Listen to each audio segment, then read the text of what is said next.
नमस्कार, मैं उमेश दत्त आपका अपना चैनल K2 कुंडली कुंडलिनी में स्वागत करता हूं। हम पढ़ रहे थे वैदिक ज्योतिष, हिंदू एस्ट्रोलॉजी भी कहते हैं इसे। इसमें हमने पिछली क्लास में ये पढ़ा था कि किस प्रकार 7 ग्रह जो हैं वो 12 राशियों के स्वामी होते हैं। अब आपने एक बहुत ही बेसिक चीज समझ ली है, लेकिन आज की कक्षा में हम आपको एक ऐसा सूत्र देने जा रहे हैं जिससे आप थोड़ा बहुत हॉरोस्कोप स्टडी करना सीख जाएंगे। उसमें आपने ये समझना है कि कुंडली में देखने के लिए कौन से स्थान सबसे पहले आप देखेंगे। सबसे पहले आप देखेंगे कि लग्न के स्वामी की स्थिति क्या है, कहां पर जाने से वो खराब होता है और कहां जाने से वो अच्छा होता है। आज हम आपको यही बताने वाले हैं। तो चलिए व्हाइट बोर्ड पर। तो ये है एक हॉरोस्कोप।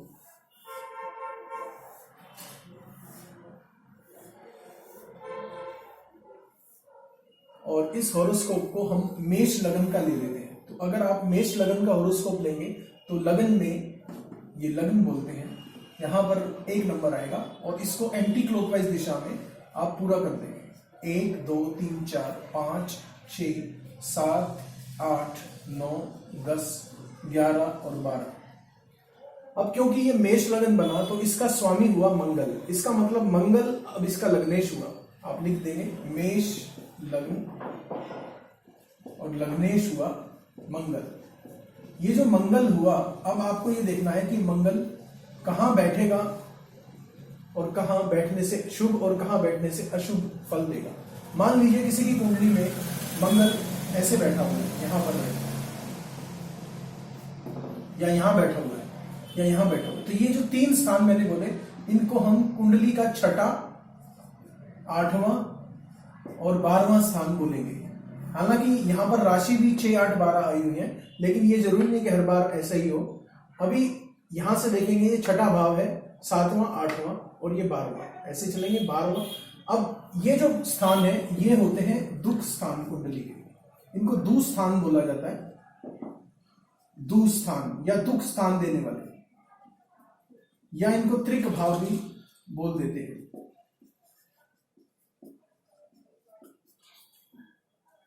तो ये जो भाव है 6 8 12, जब भी लग्नेश इन 6 8 12 में जाएगा तो क्या करेगा, जो लग्न होता है वो हमारा शरीर होता है, यानी जो हमारा शरीर है, हमारा स्वास्थ्य है, जो हम हैं खुद स्वयं, जो जातक स्वयं है, वो लग्न होता है। वो लग्नेश का स्वामी जब इन त्रिक स्थानों में जाएगा, 6 8 12 स्थानों में जाएगा, तो क्या होगा, शरीर को कष्ट होगा, शरीर को परेशानी हो सकती है। कब आएगी, जब इसमें मंगल की दशा अंतर्दशा आएगी। ऐसे आप समझ सकते हैं कि ये जो लग्नेश मंगल है, जब इन 6 8 12 में जाएगा तो शरीर को कष्ट दे सकता है। लेकिन सिर्फ इसी बात से ही सारी भविष्यवाणी नहीं कर सकते हम। तो अब हम एक दूसरी कुंडली पे आते हैं जिसमें यही चीज समझाते हैं हम आपको। एक दूसरा हॉरोस्कोप लेते हैं हम।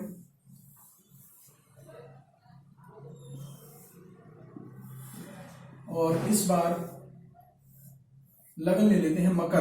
तो यहां 10 नंबर आ गया।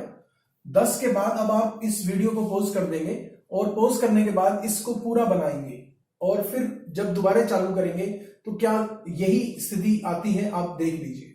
वीडियो को पॉज करेंगे आप और यहां उसके बाद चालू करेंगे। 11 12 1 2 3 4 5 6 7 8 9।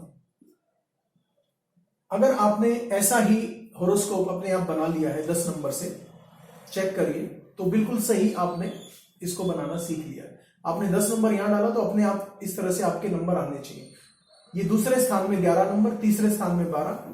तो अभी मैं भाव बनाने के लिए रोमन अंकों का इस्तेमाल कर लेता हूं। 1 2 3 4 5 6 7 8 9 10 11 और 12। अब मान लीजिए यहां पर लगन स्थान में या फर्स्ट हाउस में मकर लगन आता है, तो इसका स्वामी हुआ शनि।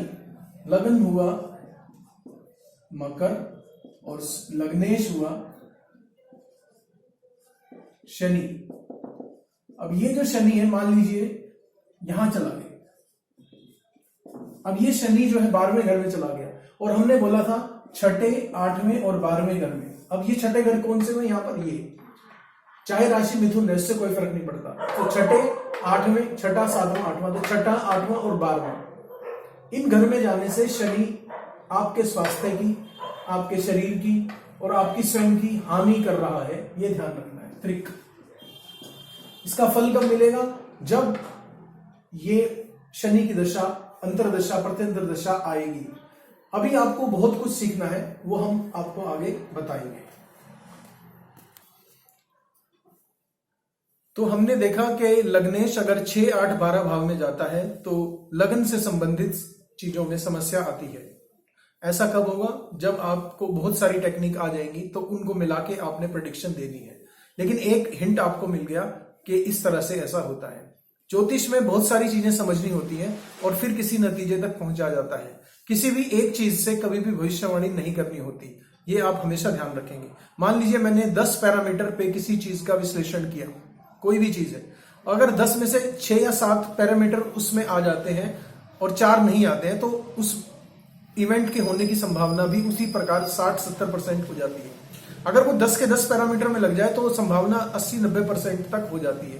फिर भी वो एक संभावना ही रहती है, क्योंकि ज्योतिष जो है वो ग्रहों नक्षत्रों का विज्ञान है। मनुष्य के कर्म को डिसाइड नहीं कर सकता ज्योतिष, वो उसकी संभावना ही लेकर आता है। जैसे जैसे मनुष्य कर्म करेगा वैसे वैसे उसको फल मिलेगा, ये गीता का ज्ञान है। तो इस तरह से आप ज्योतिष को समझते जाएंगे और जितने ज्यादा आप सूत्र समझते जाएंगे उतना भविष्य कथन आपका बढ़िया होता जाएगा।